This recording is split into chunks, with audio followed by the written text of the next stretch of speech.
Hello and welcome to up news. मेरा नाम तौहीदुर रहमान है, मैं हूं टीम अपस्किल से। और अप न्यूज़ वो सेक्शन है जहां पे हम लोग इस हफ्ते से इंडस्ट्री से रिलेटेड जो भी न्यूज़ है डिजिटल मार्केटिंग की, वो यहां पे आपके साथ डिस्कस करते हैं। थोड़ा सा उसको यहां पे मैं एक्सप्लेन भी करता हूं। मैं आपको जो है शुरू करने से पहले मैं बता देता हूं कि आज हम लोग जो है इस अप न्यूज़ में क्या क्या कवर करने वाले हैं। तो सबसे पहले हम ये कवर करेंगे कि भाई गूगल ने जो है जो भी search console crawl stats report है उसको यहाँ पे अपडेट कर दिया है। दूसरी खबर बड़ी इंटरेस्टिंग है क्योंकि ट्विटर जो है बहुत जल्द यहाँ पे जो भी अकाउंट वेरिफिकेशन है बहुत जल्दी वो वापसी कर सकती है। ट्विटर में उन्होंने बता दिया है, क्या है पूरी खबर मैं बताऊंगा। इसके अलावा जो इंस्टाग्राम है वो यहाँ पे अब एडवर्टाइजर्स को डायरेक्टली यूजर के अकाउंट से पोस्ट जो है वो क्रिएट करने को देगा, वो अपडेट है। इसके अलावा गूगल के जॉन मूलर ने कहा है कि भाई जो लॉन्ग एंकर टेक्स्ट होता है वो यहाँ पे ज़्यादा आपको कॉन्टेक्स्ट देता है। क्या है पूरे जो भी अपडेट वो मैं बताऊंगा। इसके साथ ही यूट्यूब जो है अब नॉन मोनेटाइज चैनल्स में भी एड्स दिखाना शुरू कर देगा और कुछ जगह पे तो शुरू कर भी चुका है। क्या है पूरी रिपोर्ट वो बताऊंगा। इसके अलावा स्नैपचैट जो है वो यहाँ पे $1 मिलियन जो है वो यूजर्स को पे कर रहा है, जो उनका नया फीचर है उसको यूज करने के लिए। कौन सा नया फीचर है उसके बारे में भी मैं आपको बताऊंगा। लेकिन वीडियो में और आगे बढ़ने से पहले अगर आपने अभी तक चैनल को सब्सक्राइब नहीं किया है तो भाई चैनल को सब्सक्राइब करके बेल आइकन को जरूर दबा दीजिए, ताकि हम जब भी ऐसे आपको अपडेट्स लेके आपके लिए आपको सबसे पहले उसके नोटिफिकेशंस मिल जाए।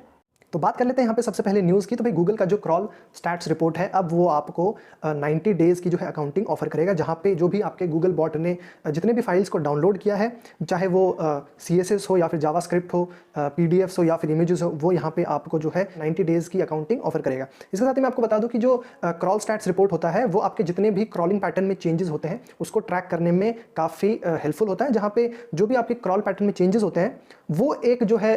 स्ट्रॉन्ग सिग्नल हो सकते हैं कि भाई आपके जो भी साइट है उसके साथ कुछ यहाँ पे हो सकता है कि बुरा हो रहा हो या फिर कुछ अच्छा हो रहा हो, ऐसा आपको वो सिग्नल करता है। इसको एग्जांपल के तौर पे मैं आपको बताऊं तो यहाँ पे अगर क्रॉल रेट सडनली आपका ड्रॉप होता है तो ये एक इंडिकेशन हो सकता है कि यहाँ पे जो है जो सर्वर है उसमें मिसकॉन्फ़िगरेशन हो गया हो, या फिर DDoS अटैक हुआ हो, या फिर कोई अपडेट है उसमें जो है उसके वजह से कुछ यहाँ पे दिक्कत हो गई हो, और भी कई सारे इसमें जो है इश्यूज हो सकते हैं। वहीं पे मैं आपको बता दूं कि अगर यहाँ पे जो क्रॉल रेट है वो आपका ड्रॉप होने लगे तो यहाँ पे एक ये भी सिग्नल हो सकता है कि जो आपकी कंटेंट की क्वालिटी है उसमें भी यहाँ पे कुछ प्रॉब्लम है, इसके वजह से भी ये प्रॉब्लम आपको देखने को मिल सकता है। वहीं पे अगर आपका जो है क्रॉलिंग यहाँ पे इंक्रीज हो जाए तो यहाँ पे ये इंडिकेट हो सकता है, ये बताया जा सकता है कि भाई आप जो है यहाँ पे कुछ अच्छा कर रहे हैं, मतलब कि आप जो है यहाँ पे कुछ यूजफुल कंटेंट ऐड कर रहे हैं जिसके वजह से जो क्रॉलिंग रेट है वो इंक्रीज हो गया। इसके अलावा यहाँ पे ये भी हो सकता है कि अगर आपको जो है क्रॉल रेट में इंक्रीज देखने को मिले तो वो एक और इंडिकेशन हो सकता है कि यहाँ पे कुछ मिसकॉन्फ़िगरेशन हुई है, जिसके वजह से जो साइट है वो या तो आपके वेब पेजेस को डुप्लीकेट कर रहा है या फिर उसको जो है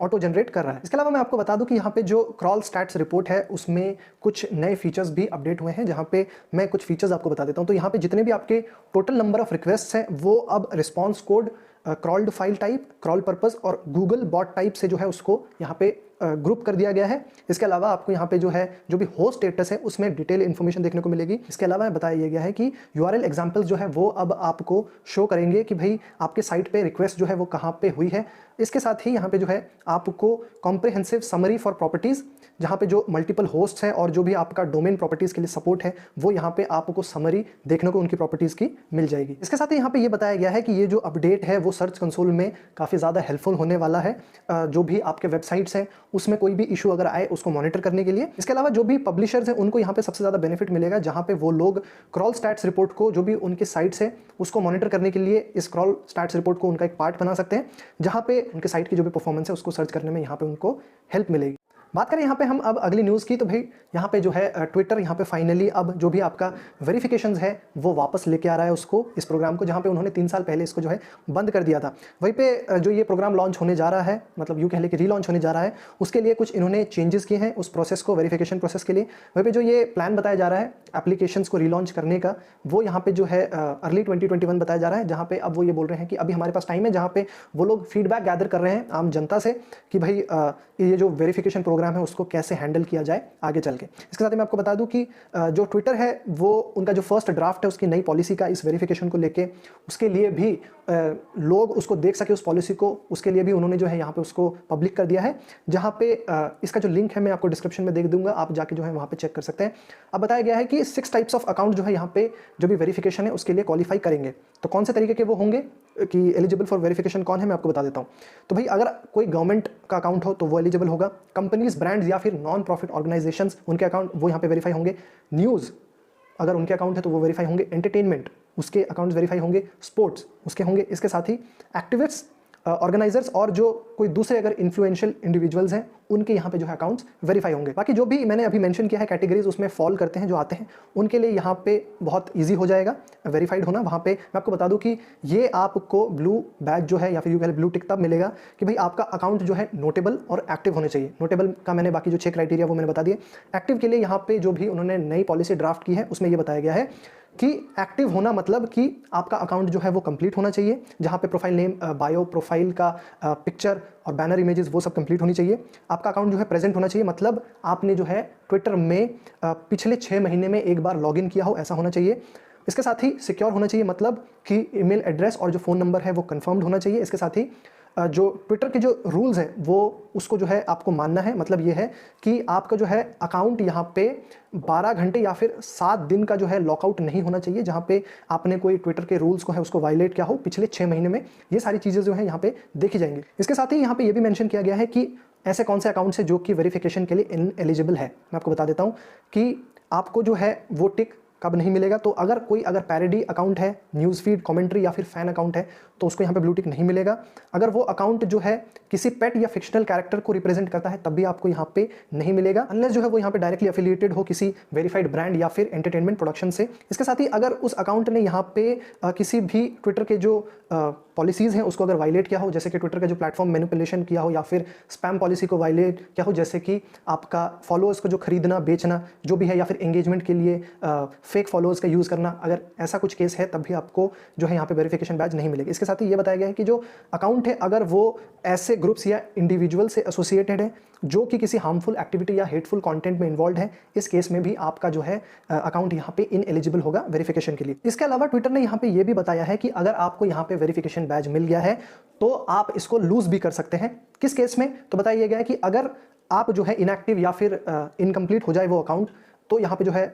इस अकाउंट को जो है उसका जो वेरिफिकेशन बैज है उसको छीना जा सकता है। इसके साथ ही जो पर्सन है जिसको वेरिफिकेशन बैज मिला है, अगर वो उस पोजीशन में जिसके वजह से उसको वो वेरिफिकेशन बैज दिया गया था, अगर वो यहाँ पे उस पोजीशन में नहीं रहता है फ्यूचर में, तब भी जो है वो जो वेरिफिकेशन बैज है उनसे छीन लिया जाएगा या फिर इनएलिजिबल हो जाएंगे। इसके साथ ही अगर किसी को मिला हुआ है अकाउंट को, वो अगर यहाँ पे अटेम्प्ट करता है इम्पर्सनेट या फिर मिसलीड करने की, जहाँ पे वो अपना नेम जो भी डिस्प्ले नेम होता है उसको चेंज करते हैं या फिर अपनी बायो को चेंज करते हैं, इस केस में भी आपको जो है वो वेरिफिकेशन बैज आपसे छीन लिया जाएगा। इसके साथ ये बताया गया है कि अगर यहाँ पे कोई आप सीवियर वायलेशन कमिट करते हैं जहाँ पे आपको जो है इमीडिएट सस्पेंशन हो सकती है इसके वजह से, और यहाँ पे आपका जो वेरिफिकेशन बैज है वो भी छीन लिया जाएगा। इसके अलावा अगर आप यहाँ पे ऐसे कोई ट्वीट्स रिपीटेडली पब्लिश करते हैं जो कि ट्विटर के रूल्स को वायलेट करता है, इस केस में भी आपसे वो बैज छीन लिया जाएगा। इसके अलावा मैं आपको बता दूं कि जो भी ये रिमूवल प्रोसेस होगा इस बैजेस के लिए, बताया ये गया है कि वो आपका ऑटोमेटिकली नहीं होगा, उसको मतलब केस बाय केस, मतलब कोई फिजिकल पर्सन जो है उसको देखेगा, पूरी चीज़ को जांच करेगा, उसके बाद ही आपसे वो जो प्रोसेस है या फिर यूँ कह लें जो बैज है वो हटाया जाएगा, ऐसा ट्विटर ने बताया। इसके साथ ट्विटर ने यहाँ पे एडिशनल इन्फॉर्मेशन ये भी दिया है कि ये जो वेरिफिकेशन पॉलिसी है करंटली वो तो पब्लिक के साथ शेयर कर रहे हैं ताकि उसको और बेटर किया जा सके। इसके साथ ही मैं बता दूं कि ये जो है फाइनल वर्जन नहीं है। बताया यह गया है कि मेन आपके जो भी पॉलिसीज़ हैं उसको लाने से पहले उसमें चेंजेस देखने को आपको यहाँ पे मिल सकते हैं। और ये बताया गया है कि ये जो पब्लिक फीडबैक है वो आपका दिसंबर 8, 2020 तक ही रहेगा। अभी जो है ये शुरू हो चुका है 24 नवंबर से। इसका जो लिंक है, अगर सर्वे में आपको पार्टिसिपेट करना है तो उसका लिंक भी मैं आपको डिस्क्रिप्शन में दे दूंगा, और जो ट्विटर की पॉलिसीज़ की जो लिंक है जो इन्होंने शेयर किया है ड्राफ्ट, वो भी मैं दे दूंगा, आप नीचे डिस्क्रिप्शन में जाके चेक कर सकते हैं। बात करें यहाँ पे अगली खबर की, तो भाई इंस्टाग्राम जो है यहाँ पे वो एडवर्टाइजर्स को अब ये एबिलिटी प्रोवाइड करवाएगा जहाँ पे वो लोग जो है किसी भी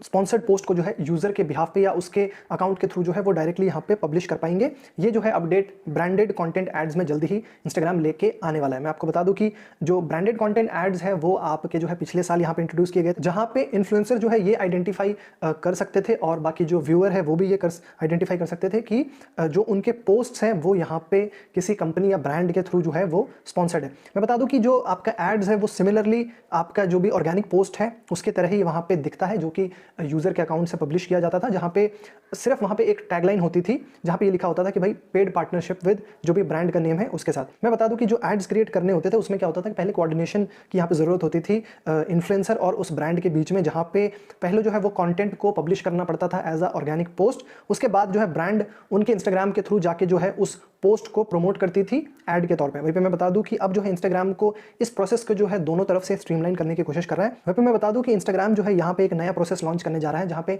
एडवर्टाइजर जो है अब कोई भी क्या बोलते हैं कि ब्रांडेड कंटेंट एड्स को यहाँ पे वो लोग डायरेक्टली पब्लिश कर पाएंगे, जहाँ पे जो इन्फ्लुएंसर होगी उसकी ज़रूरत नहीं पड़ेगी कि भाई पहले उसको यहाँ पे ऑर्गेनिक पोस्ट क्रिएट करना पड़े, फिर उनके प्रोफाइल में जाके जो है प्रमोट करना पड़े। ये वाला प्रोसेस जो है अब धीरे धीरे हटाया जाएगा। वहीं पे मैं बता दूं कि भाई ये जो नया प्रोसेस है, इसको जो है क्या होगा कि जो ब्रांड्स हैं वो यहाँ पे एड्स को जो है क्रिएट कर पाएंगे, जहाँ पे जो भी क्रिएटर का जो खुद का अकाउंट है उसके मदद से, और वहाँ पे जो है वो लोग जो ब्रांड्स है वो पब्लिश भी कर पाएंगे। ऑफ कोर्स जहाँ पे जो अप्रूवल है वो at the end of the day creator की जो है उसके अप्रूवल की ज़रूरत होगी। मैं आपको बता दूं कि ये प्रोसेस कैसे काम करता है, मैं आपको जो है स्टेप बाय स्टेप इसके बारे में जो है बताता हूँ। तो ये जो नया प्रोसेस है ब्रांडेड कंटेंट ऐड क्रिएशन का, उसमें 3 स्टेप्स जो है इन्वॉल्व है। जहाँ पे जो पहला स्टेप है वो ये है कि भाई जो एडवर्टाइज़र है वो उस यूज़र को जो है एक रिक्वेस्ट सेंड करेगा ऐड क्रिएशन एक्सेस के लिए, जहाँ पे जो एडवर्टाइज़र है वो यहाँ पे उस ऐड क्रिएशन जो एक्सेस है उसको कैसे वो लोग भेज सकते हैं रिक्वेस्ट यूज़र को, मैं बता देता हूँ। तो उनको सबसे पहले सेटिंग में जाना है, बिजनेस में जाना है, ब्रांडेड कंटेंट में जाना है, वहाँ से फिर रिक्वेस्ट ऐड क्रिएशन एक्सेस में उनको जाके वो करना पड़ेगा। वहीं पे वहाँ से जो है फिर एडवर्टाइज़र किसी भी पर्सन का नाम जो है वहाँ पे टाइप कर सकते हैं, जहाँ पे उनको जो वो रिक्वेस्ट सेंड करनी है उसी का जो है नाम उनको टाइप करना पड़ेगा। स्टेप 2 में जो है जो क्रिएटर है उसको यहाँ पे जो भी रिक्वेस्ट है ऐड क्रिएशन की उसको यहाँ पे एक्सेप्ट करना पड़ेगा, जहाँ पे जो क्रिएटर साइड है वो जो भी एडवर्टाइजर्स की रिक्वेस्ट है उनको उनकी एक्टिविटी टैब में जो है शो हो जाएगा, जहाँ पे जो भी सारे नोटिफिकेशन जो भी मिलते हैं वहीं पे उनको वो शो होगा। उसके बाद उनको जो है नोटिफिकेशंस में टैप करके जो है उस नोटिफिकेशन पे जो आया होगा जो क्रिएटर है वो एक स्क्रीन पे लेके जाएगा उसको, जहाँ पे जितने भी एड पार्टनर्स हैं उनकी अप्रूवल की ज़रूरत है और जो भी पेंडिंग रिक्वेस्ट हैं उन सब की जो है वहाँ पे नोटिफिकेशन शो करेगा। और उसके बाद आपको अप्रूव करने के लिए अप्रूव पे टैप करना पड़ेगा, जहाँ पे जो क्रिएटर है और ब्रांड के बीच में जो है वो पार्टनरशिप इस्टेब्लिश हो जाएगी। वहीं पे मैं बता दूं कि जब ये रिक्वेस्ट अप्रूव हो जाती है तो एडवर्टाइजर जो है वो इमीडिएटली एड्स को जो है रिव्यू के लिए सबमिट कर सकते हैं। वहीं पे जो स्टेप 3 है वो ये है कि भाई जो क्रिएटर है उनको एक नोटिफिकेशन रिसीव होगा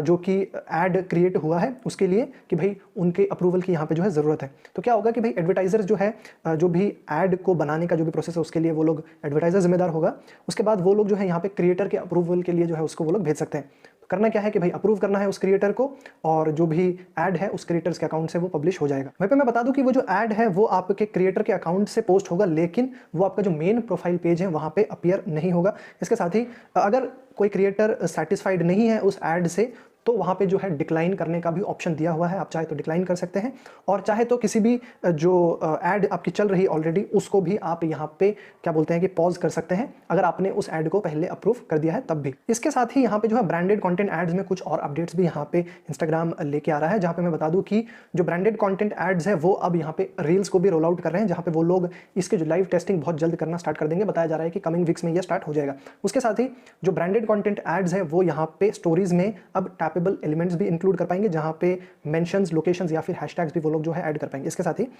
जो बिजनेसेस है वो यहाँ पे ब्रांडेड कंटेंट पोस्ट को प्रमोट कर पाएंगे, जहाँ पे वो लोग जो प्रोडक्ट टैग्स है उसको भी यहाँ पे वो इंक्लूड कर पाएंगे। इसके साथ ही मैं आपको बता दूं कि भाई बिजनेसेस और क्रिएटर्स जो है अपने ब्रांडेड कंटेंट के जो फीड पोस्ट है उसके लिए यहाँ पे एज रिस्ट्रिक्शंस भी सेट कर पाएंगे। बात करें यहाँ पे अगली खबर की, तो भाई गूगल के जॉन मूलर ने जो है जो भी आपका long anchor text versus using short anchor text जो है उसके बारे में यहाँ पे उन्होंने डिस्कस किया है। उनका जो भी आपका latest SEO of hours live stream होता है उसमें उन्होंने ये बताया, जहाँ पे उनसे किसी ने ये पूछा कि do you treat anchor text that contains many words differently in comparison to anchor text that contains 2 words only. वहीं पे जो मूलर है उनका यहाँ पे कि ये कहना था कि I don't think we do anything special to the length of words in the anchor text but rather we use this anchor text as a way to provide extra context for the individual pages. वहीं पे मैं आपको बता दूं कि Müller का यहाँ पे ये कहना है कि गूगल जो है लॉन्गर या फिर शॉर्टर एंकर टेक्स्ट को अलग तरीके से यहाँ पे वो कंसिडर नहीं करता अगर बात यहाँ पे रैंकिंग्स की हो तब। वहीं पे मैं बता दूं कि उनका यहाँ पे ये ज़रूर कहना था कि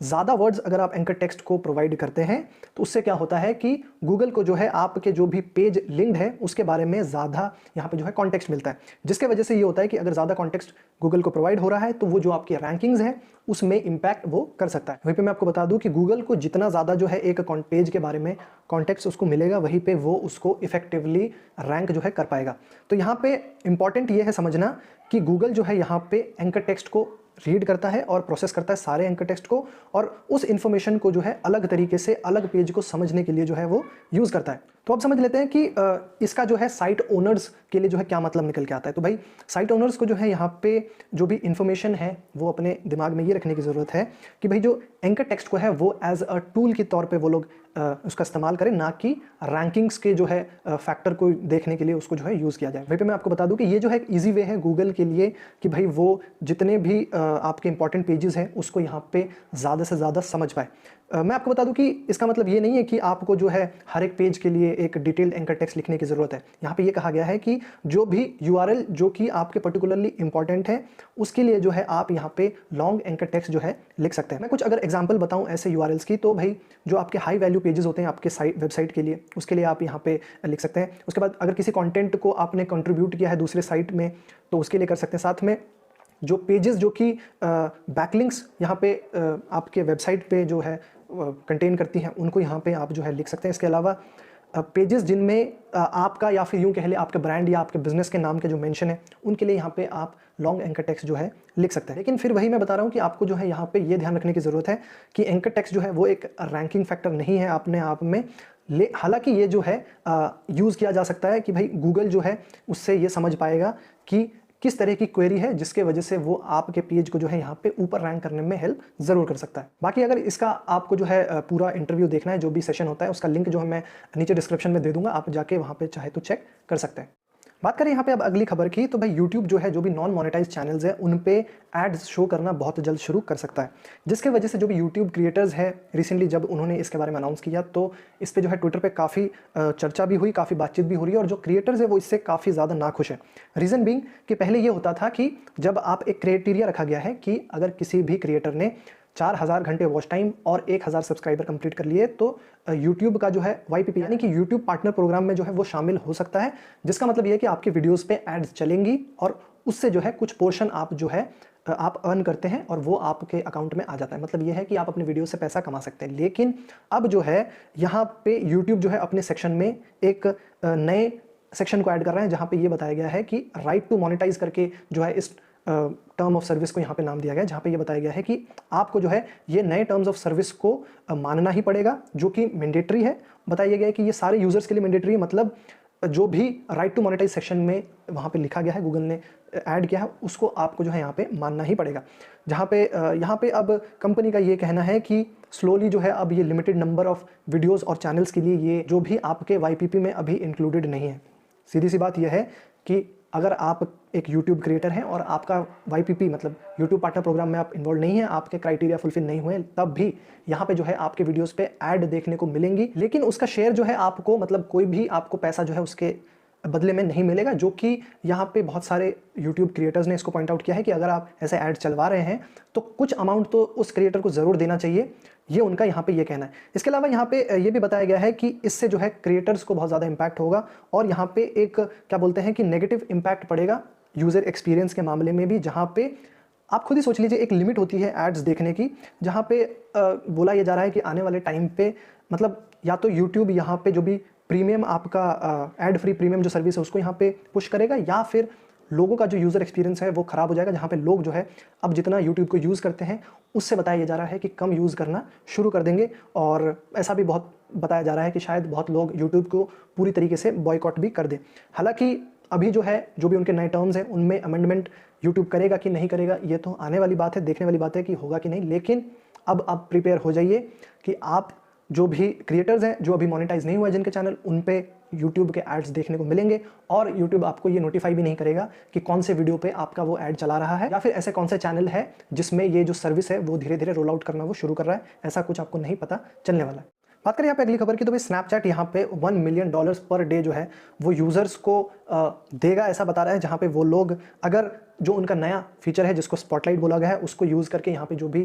कंटेंट पोस्ट करता है उसको मिलेगा। क्या है पूरी जो न्यूज़ मैं आपको अभी डिटेल में बताता हूँ। तो स्नैपचैट जो है उनका वो लोग उसमें हेविली इन्वेस्ट कर रहे हैं, जहाँ पे जो उनका नया स्पॉटलाइट फीचर है उसको जो है यहाँ पे यूज़ करने को बोला गया है। और ये बताया गया है कि जो भी यूज़र्स इसको यूज़ करते हैं और जो भी उस कंटेंट को सबमिट करते हैं और जिनका बेस्ट कंटेंट होगा उनको जो है यहाँ पे बताया गया है कि $1 मिलियन पर डे दिया जाएगा। कैसे मैं बताता हूँ। तो स्पॉटलाइट जो है ये बताया जा रहा है कि वो स्नैपचैट का आंसर है टिकटॉक के लिए। आप टिकटॉक जानते हैं कैसे यूज़ होता था, सेम आपका स्पॉटलाइट जो है यूज़ कर सकते हैं उसको, जहाँ पे आप जो है 60 सेकेंड्स की वीडियोज़ यहाँ पे आप क्रिएट कर सकते हैं। सेम फीचर है जैसे आप शूट कर सकते हैं फ़ोन से, उसमें एडिट कर सकते हैं, जहाँ पे कैप्शंस, लाइसेंस म्यूजिक और original sound recordings, GIFs, hashtags वगैरह सब कुछ आप जो है उसमें यूज़ कर पाएंगे। वहीं पे मैं बता दूं कि स्नैपचैट ने इस फीचर को स्पॉटलाइट इसलिए नाम दिया है क्योंकि इसको जो है इस तरीके से डिज़ाइन किया गया है कि भाई जितने भी एंटरटेनिंग वीडियोज़ हैं उसको हाईलाइट करने के लिए, जो कि किसी भी यूज़र के थ्रू वो आता है उसके लिए, जहाँ पे उस यूज़र का रिगार्डलेस ऑफ कितने भी अमाउंट ऑफ फॉलोअर्स हो और कितना ही उसका जो है इन्फ्लुएंस हो, उसके ऑपोजिट, मतलब अगर आपका कोई फॉलोअर बेस या ज़्यादा इन्फ्लुएंस नहीं भी है तब भी आप इसको यूज़ करके लोग जो है आपको जान सकते हैं, आपको पहचान सकते हैं, क्योंकि वो उन वीडियोस को हाईलाइट करेगा। वहीं पे बात कर लेते हैं कि जो यूज़र्स है उस कंटेंट को, जो स्पॉटलाइट कंटेंट है उसको कैसे सबमिट कर पाएंगे। तो मैं आपको बता दूं कि यूज़र जो है, जो स्पॉटलाइट का जो कंटेंट है वो सिंपली यहाँ पे एक स्नैप क्रिएट करके, जैसे कि यूजुअल फैशन में क्रिएट किया जाता है, उसको क्रिएट करके यहाँ पे